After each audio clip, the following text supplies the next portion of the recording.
Hello students, आज हम कक्षा 10 में अध्याय 13 सांख्यिकी में प्रश्नावली 13.1 का 7वां प्रश्न हल करेंगे। वायु में सल्फर डाइऑक्साइड SO2 की सांद्रता भाग प्रति मिलियन में को ज्ञात करने के लिए एक नगर के 30 मोहल्लों से आंकड़े एकत्रित किए गए, जिन्हें नीचे प्रस्तुत किया गया है। और SO2 की सांद्रता दे रखी है 0.00 से 0.04, फिर 0.04 से 0.08, 0.08 से 0.12, 0.12 से 0.16, 0.16 से 0.20 और 0.20 से 0.24। और बारंबारता दे रखी 4, 9, 9, 2, 4, 2। वायु में SO2 की सांद्रता का माध्य ज्ञात कीजिए। तो इस सवाल में हमको माध्य ज्ञात करना है। तो माध्य ज्ञात करने के लिए ये जो हमको आंकड़े दे रखे हैं, इनको हम सारणी में लिख लेते हैं। इधर वर्ग लिख लेंगे और इधर बारंबारताएं लिख लेंगे। तो इस तरीके से हमने यहाँ पर SO2 की सांद्रता के लिए ये वर्ग लिख लिए और यहाँ पर हमने इसकी बारंबारताएं लिख ली है। अब सवाल को हल करने के लिए सबसे पहले हमको मध्य बिंदु x निकालना पड़ेगा और इस सवाल को हम पद विचलन विधि द्वारा हल करेंगे। तो यहाँ पर मध्य बिंदु निकालने का तरीका आपको बता रखा है, निचली सीमा प्लस ऊपरी सीमा बटा 2। तो 0.00 में हम 0.04 को जोड़ेंगे तो हमारे पास आएगा 0.04 और उसमें हम 2 का भाग लगाएंगे तो मध्य बिंदु आएगा 0.02। इसको एक बार आप देख लीजिए।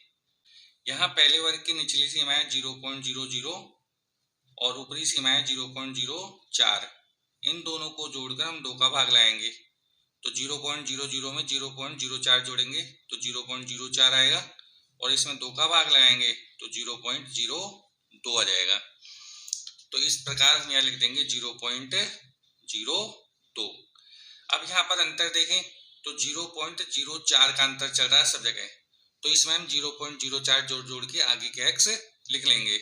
तो 0.02 में 0.04 जोड़ेंगे तो 0.06, फिर इसमें वापस 0.04 जोड़ेंगे तो 0.10, फिर इसमें 0.04 जोड़ेंगे तो 0.14, फिर इसमें 0.04 जोड़ेंगे तो 0.18 और फिर इसमें 0.04 जोड़ेंगे तो 0.22।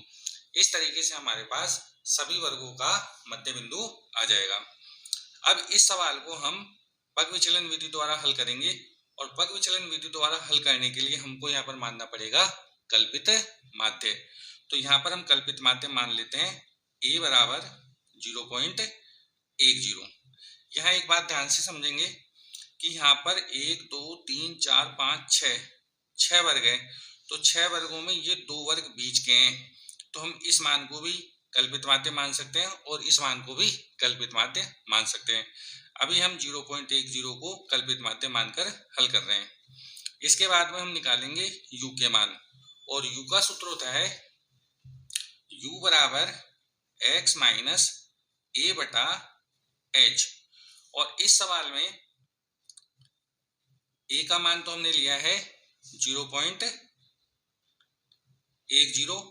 और यहाँ पर 0.04 का अंतर है, तो यहाँ पर h का मान हो जाएगा 0.04। तो यहाँ लिखेंगे a का मान 0.10 और यहाँ लिख देंगे हम h का मान 0.04।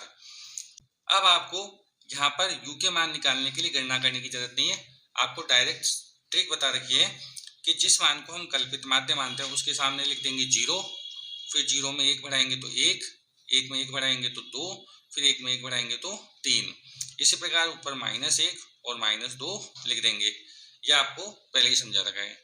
अब u के मानों को f के मानों से गुणा करके यहाँ लिखेंगे fu का मान निकालना है। तो 4 को -2 से गुणा करेंगे तो -8, 9 को -1 से गुणा करेंगे -9, 9 को 0 से गुणा करेंगे 0, 2 को 1 से गुणा करेंगे 2, 4 को 2 से गुणा करेंगे 8 और 2 को 3 से गुणा करेंगे 6। अब यहाँ पर माइनस वाले मान एक जगह जोड़ लेंगे और प्लस वाले मान एक जगह जोड़ लेंगे। तो -8 और -9 -17 और 2 + 8 + 6 16 आ जाएगा। और अब हम निकालेंगे सिग्मा एफ यू। तो 16 में से हम 17 घटाएंगे तो आएगा -1। और साथ के साथ यहाँ पर बारंबारताओं का योग कर लेंगे सिग्मा एफ। तो 4 + 9 + 9 + 2 + 4 + 2, तो बारंबारताओं का योग हमारे पास आएगा 30। इन सब मानों को जोड़ लेंगे तो बारंबारताओं का योग आएगा 30। अब हम इस सवाल को कर रहे हैं पग विचलन विधि से, तो हम लिखेंगे पग विचलन विधि।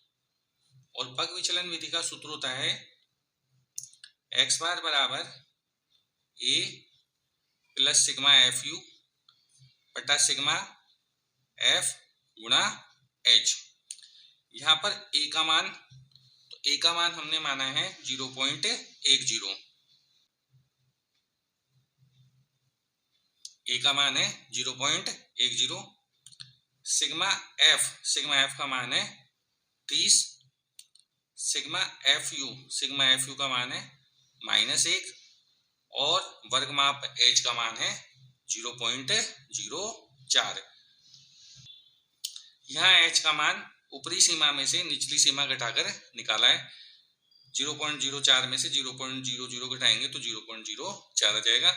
इसी प्रकार सभी वर्गों में 0.04 का वर्ग अंतराल है। अब ये मान हम सूत्र में रखेंगे, तो x बार बराबर a का मान रखेंगे हम 0.10 प्लस सिग्मा एफ यू का मान है -1 बटा सिग्मा एफ का मान है 30 और वर्ग अंतराल h का मान है 0.04। इसको हल करेंगे और हल करके हम उत्तर निकाल लेंगे।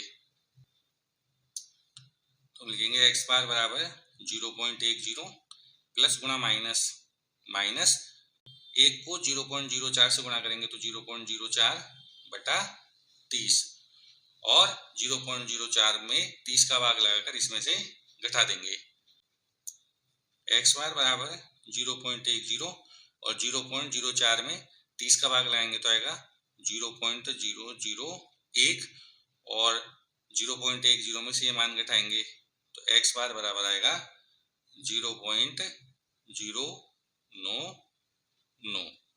तो इस प्रकार से हमने 7वें सवाल में पद विचलन विधि द्वारा माध्य ज्ञात कर लिया है।